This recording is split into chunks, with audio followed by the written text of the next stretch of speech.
Hello friend, तो आपका फिर से बहुत बहुत स्वागत है मेरे चैनल सुडो पावर पे।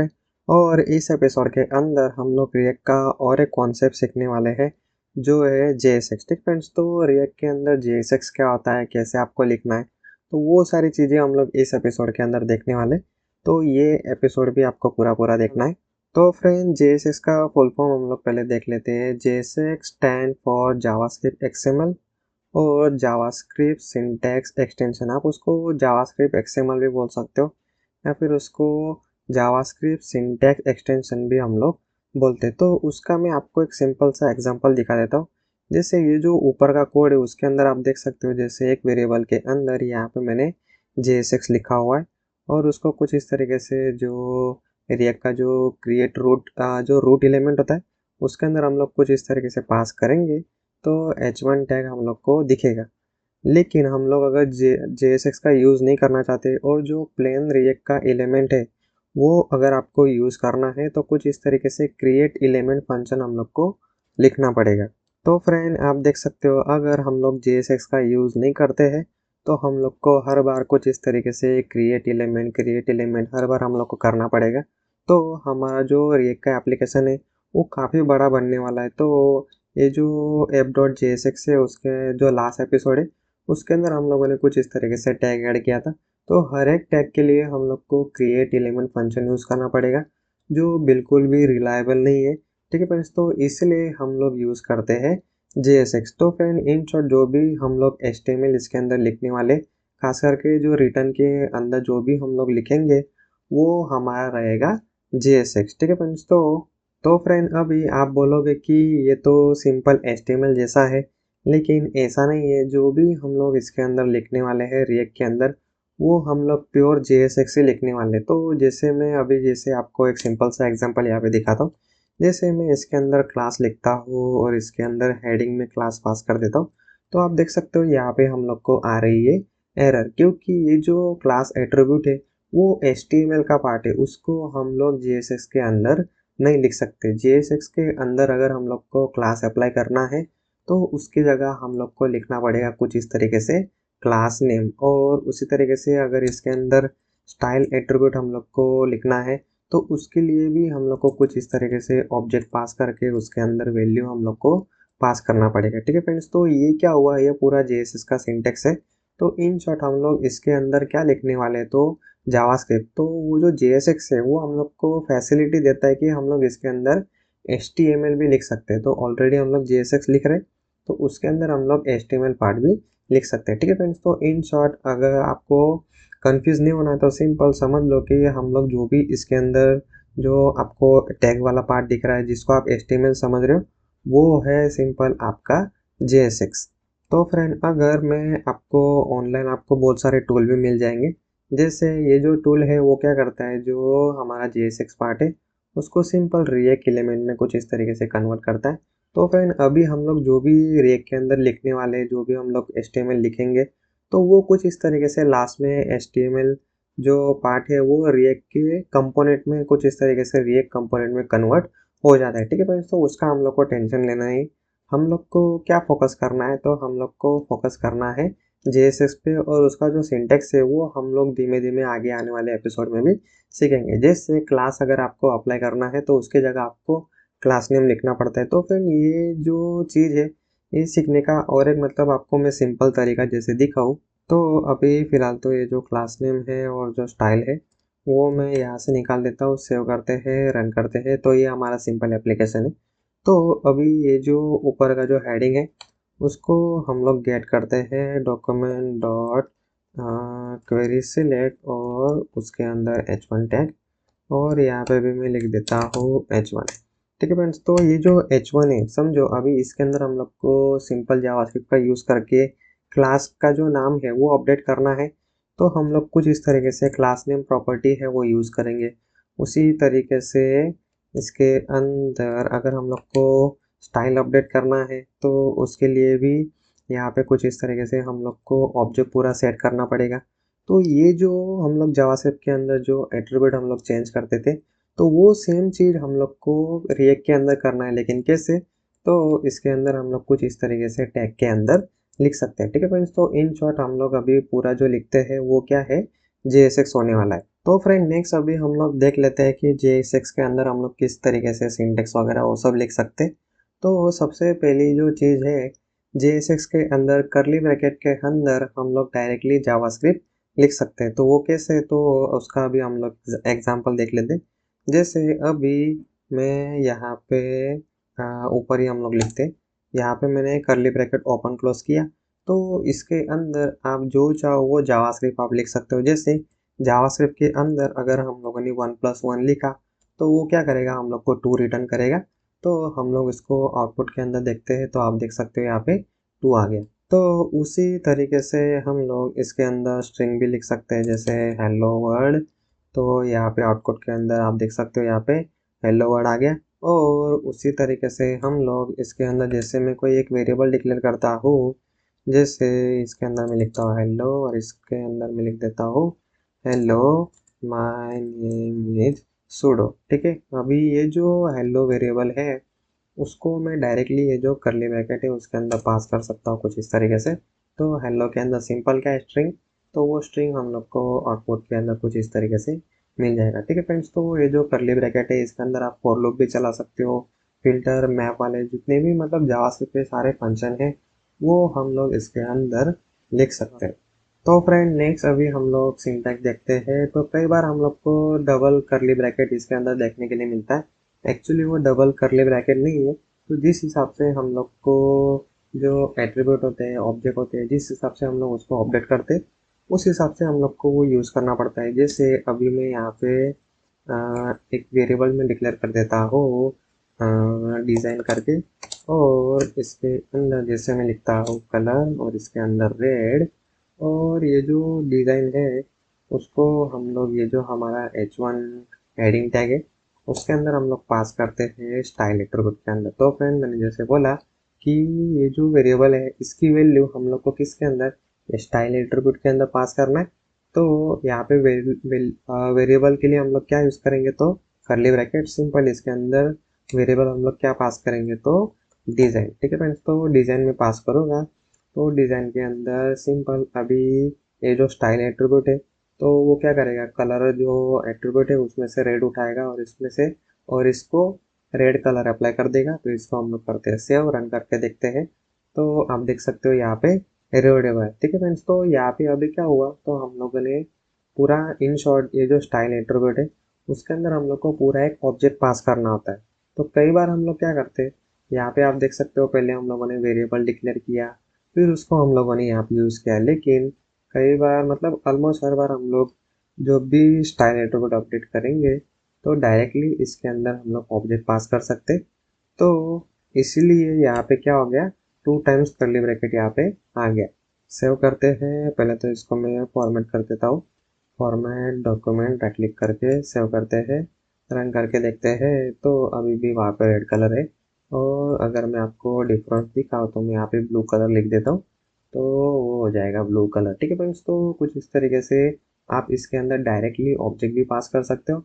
और अगर आप चाहो तो यहाँ पे कुछ इस तरीके से वेरिएबल के अंदर पूरा ऑब्जेक्ट डिफाइन करो और उसको आप पास कर सकते हो। ठीक है, यहाँ पे डबल करली ब्रैकेट का कोई कॉन्सेप्ट नहीं है।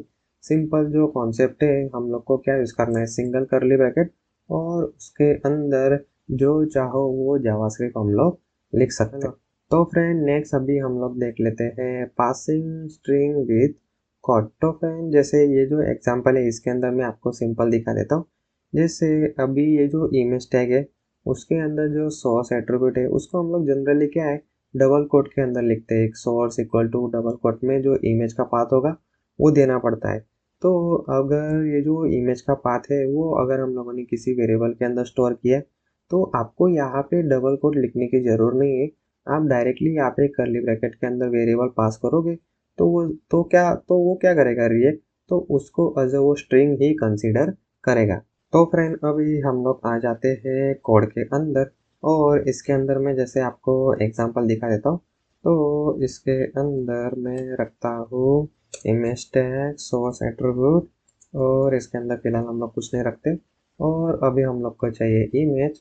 तो ये जो एसेट फोल्डर के जो अंदर जो इमेज है उसको हम लोग डायरेक्टली यहाँ पे यूज़ कर सकते। तो हम लोग को पहले उसको यहाँ पे इंपोर्ट करना पड़ेगा। तो इंपोर्ट हम लोग करेंगे यहाँ पे रिएक्ट लोगो में लिख देता हूँ फाइल का नाम, यहाँ पे पूरा पाल देना है आपको एसेट, उसके बाद रिएक्ट डॉट svg और इसको हम लोग करते हैं सेव।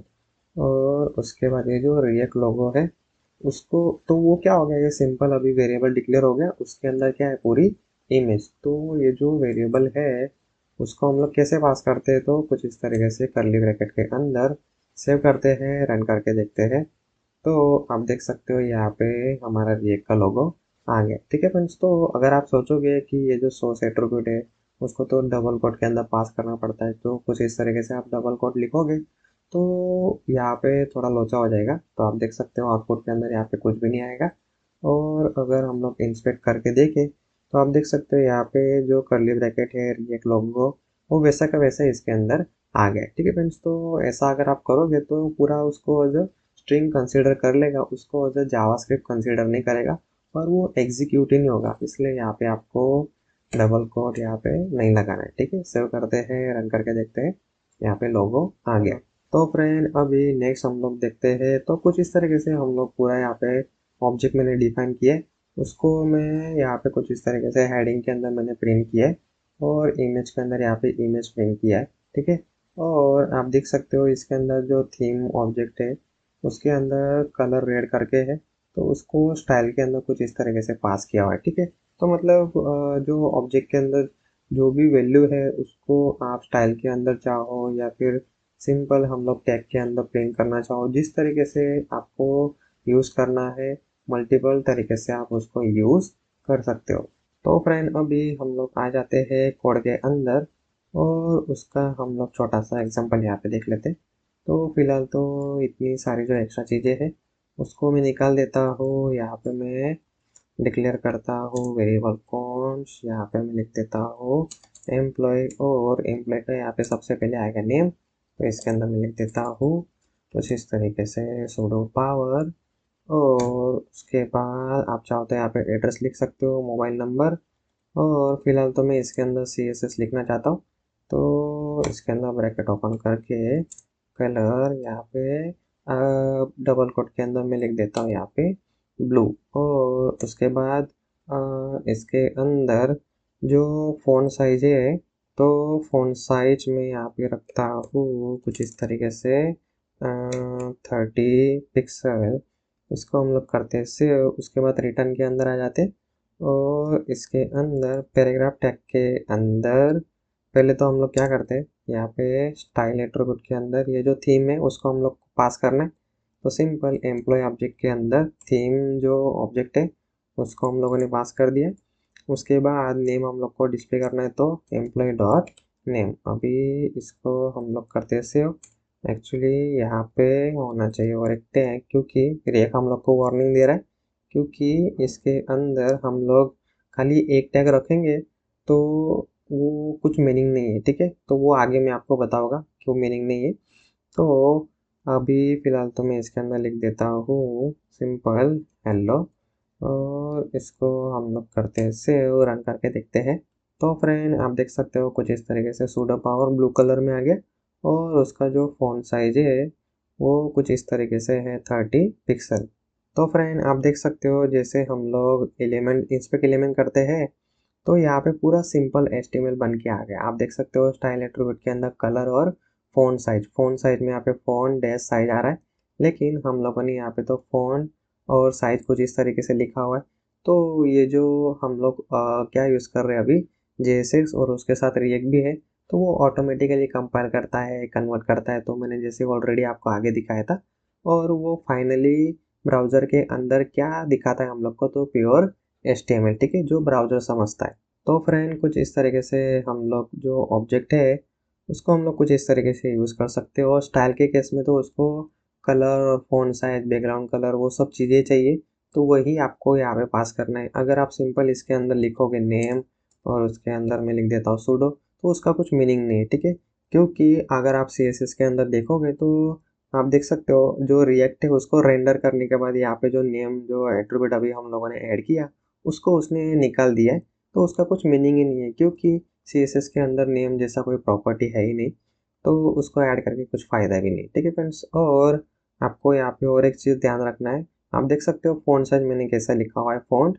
और उसके बाद यहाँ पे एस कैपिटल, ठीक है फ्रेंड्स। तो मैंने जैसे आपको आगे दिखाया, तो अगर आप कंसोल के अंदर जैसे मैंने आपको ऑब्जेक्ट के अंदर दिखाया था H1, और H1 के साथ स्टाइल, और अगर हम लोग को फ़ॉन्ट साइज़ अपडेट करना है तो जावास्क्रिप्ट के अंदर हम लोग को यहाँ पे कुछ इस तरीके से फ़ॉन्ट साइज़ लिखना पड़ेगा, और उसके बाद हम लोग उसकी वैल्यू सेट कर सकते हैं। तो यही कॉन्सेप्ट हम लोग जेएसएक्स के अंदर सिंपल यूज़ करते हैं, ठीक है फ्रेंड्स। तो कुछ भी यहाँ पे कॉम्प्लेक्स नहीं है, आपको धीमे धीमे इसकी प्रैक्टिस करना है, आपको इसकी आदत लग जाएगी। हेलो। तो फ्रेंड नेक्स्ट कॉन्सेप्ट हम लोग देखते हैं, हाँ वही है एट्रीब्यूट। तो जो एट्रीब्यूट होते हैं वो हम लोग को हमेशा कैसे यूज़ करने, जो जावास्क्रिप्ट वाले हैं जेएसएक्स वाले वही आपको यूज़ करने हैं। अगर आप यहाँ पे सिंपल क्लास लिखोगे तो काम नहीं करेगा।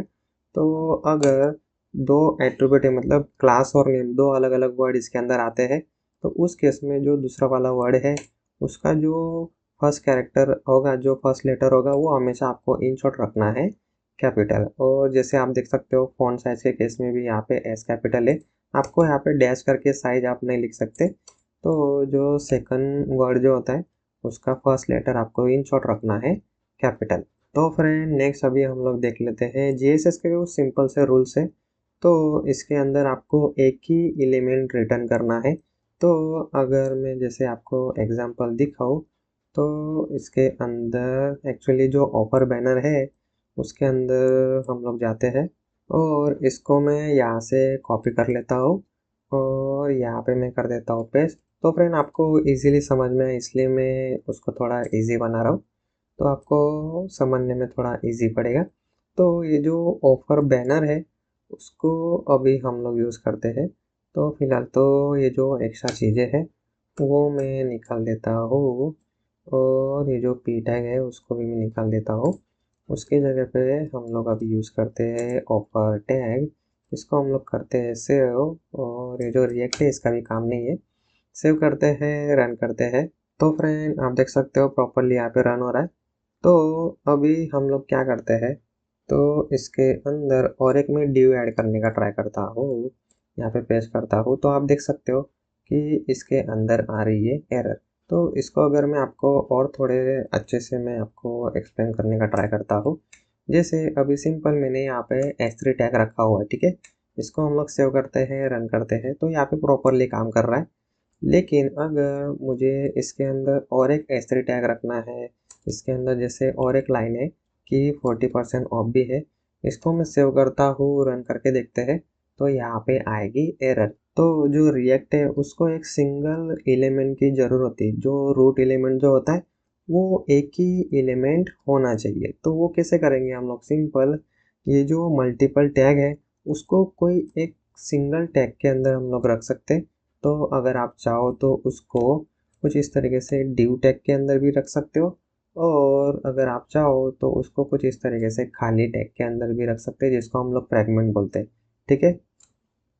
और इसको कर देता हूँ मैं फॉर्मेट, सेव करते हैं, रन करके देखते हैं, तो अभी प्रॉपरली काम कर रहा है। तो ये लास्ट वाली वार्निंग थी, उसको हम लोग निकाल देते हैं। तो कुछ इस तरीके से हम लोग को जब हम लोग रिटर्न करेंगे तो हम लोग को सिंगल रूट एलिमेंट रिटर्न करना है। अगर आपके मल्टीपल टैग है तो मल्टीपल टैग आप ऐड करो, लेकिन ऊपर आपको कुछ इस तरीके से फ्रैगमेंट ऐड कर देना है, या फिर आपके रिक्वायरमेंट के हिसाब से आप इसके अंदर ड्यू भी ऐड कर सकते हो, और उसको आपको प्रॉपरली क्लोज करना है। अगर आप कोई जो टैग है उसको अगर आप क्लोज करना भूल गए तो उस केस में भी आपको जो रिएक्ट है वो एरर देगा, ठीक है फ्रेंड्स। तो ये एक और रूल्स है जेएसएक्स का। तो पहला जो रूल है वो हम लोगों ने देख लिया, दूसरा रूल क्लोज का वो भी हम लोगों ने देख लिया, और कैमल केस एट्रीब्यूट तो वो भी हम लोगों ने ऑलरेडी देख लिया क्लास नेम के केस में। और फ़ॉन्ट साइज के केस में हम लोग को कैमल केस, मतलब जो सेकंड वर्ड जो होता है वो हम लोग को सेकंड वर्ड का फर्स्ट कैरेक्टर हम लोग को रखना पड़ता है कैपिटल। तो जैसे मैं इसके अंदर लिखता हूँ फ़ॉन्ट साइज इसके अंदर 10 पिक्सल, तो जो सेकंड वर्ड जो होता है उसका फर्स्ट जो कैरेक्टर है वो कैपिटल होना चाहिए। उसी तरीके से अगर जो एट्रीब्यूट क्लास नेम है उसके अंदर जो एन है वो होगा आपका कैपिटल। तो मतलब ये जो फॉर्मेट होता है इसको हम लोग कैमल केस बोलते हैं। तो सेकंड वर्ड का फर्स्ट कैरेक्टर क्या कैपिटल होता है, उसके बाद उसके आगे भी अगर कोई वर्ड आता हो तो वो भी क्या हो जाएगा, तो कुछ इस तरीके से उसका फर्स्ट जो लेटर है वो होगा कैपिटल। तो इसको फिलहाल मैं निकाल देता हूँ, इसका भी हम लोग को काम नहीं है। तो फ्रेंड अभी इसके अंदर मैं और एक चीज़ आपको दिखा देता हूँ। जैसे अभी समझो हमारी इसके अंदर एक ही लाइन है, और इसको अगर आप कुछ इस तरीके से फ्रेगमेंट के अंदर लिखोगे तो वो आपको वार्निंग देगा, ये एरर नहीं है, ठीक है। इसको हम लोग सेव करते हैं, रन करके देखेंगे तो आपको कोई भी यहाँ पे प्रॉब्लम नहीं आएगा, कोड आपका अच्छे से काम करेगा। लेकिन लेकिन ये जो कोडिंग का तरीका है वो है गलत। तो ऑलरेडी आप एक ही एलिमेंट अगर रिटर्न कर रहे हो तो आपको फ्रेगमेंट की ज़रूरत ही नहीं है। तो सिंपल ऐसा जो रिएक्ट है वो हम लोग को बोल रहा है कि आपको फ्रेगमेंट की इस केस में ज़रूर नहीं है। उसको आप कुछ इस तरीके से डायरेक्टली एक लाइन के अंदर भी लिख सकते हो। तो फ्रेंड मैंने शिफ्ट अल्टर एफ प्रेस किया तो ऑटोमेटिकली ये जो वी एस कोड है उसने हम लोग को फॉर्मेट करके दे दिया। तो उसके लिए मैं अभी फ़िलहाल टूल यूज़ कर रहा हूँ, वो है सोनार लिंट। तो आपको क्या करना है, एक्सटेंशन के अंदर जाना है और इसके अंदर सोनार लिंक करके जो एक्सटेंशन है वो आपको इंस्टॉल कर लेना है। तो ये ऑलमोस्ट बहुत बहुत सारे जो लैंग्वेजेस हैं आप देख सकते हो, पाइथन, पीएचपी, जावा, सी, सी प्लस प्लस, सबके केस में ये काफ़ी अच्छे से काम करता है। तो ये जो सोनार लिंक वाला जो एक्सटेंशन है वो आप यूज़ कर सकते हो, लेकिन ये थोड़ी मेमोरी आपका ज़्यादा लेगा, मतलब रैम के अंदर थोड़ा वो ज़्यादा साइज लेता है। तो फ्रेंड कुछ इस तरीके से आपको अभी जो जे एस एक्स है उसकी प्रैक्टिस करना है। जितने भी मैंने आपको अभी कॉन्सेप्ट सिखाए, सिंपल उसकी प्रैक्टिस करो। अगर आप चाहो तो उसके अंदर छोटा सा कैलकुलेटर का भी मतलब एप्लीकेशन, मतलब डिज़ाइन बना सकते हो, अलग अलग मॉडल आप बना सकते हो, ठीक है। फंक्शन बनाओ, मॉडल बनाओ, इसको इंपोर्ट करो, एक्सपोर्ट करो, क्लास वगैरह अप्लाई करो, ठीक है फ्रेंड्स। तो ये सारी चीज़ें आपको अभी प्रैक्टिस कर लेना है। तो फ्रेंड फिलहाल के लिए इस एपिसोड में इतना ही। और अगर किसी को स्टार्टिंग से कोडिंग सीखना है तो उनके साथ आप ये मेरी प्लेलिस्ट शेयर कर सकते हो। अदरवाइज आप डायरेक्टली रिएक्ट सीखना आप स्टार्ट कर सकते हो। अगर आपको पाइथन सीखना है तो उसकी अलग प्लेलिस्ट है, जो भी आपको सीखना है उसकी अलग अलग प्लेलिस्ट है। और अगर आपके फैमिली फ्रेंड के अंदर जिसको भी स्टार्टिंग से कोडिंग सीखना है तो उनके साथ आप ये मेरा जो कोडिंग का चैनल है वो आप ज़रूर ज़रूर शेयर कर सकते हैं। तो ठीक है फ्रेंड्स, तो फिलहाल के लिए इस एपिसोड में इतना ही। Thank you.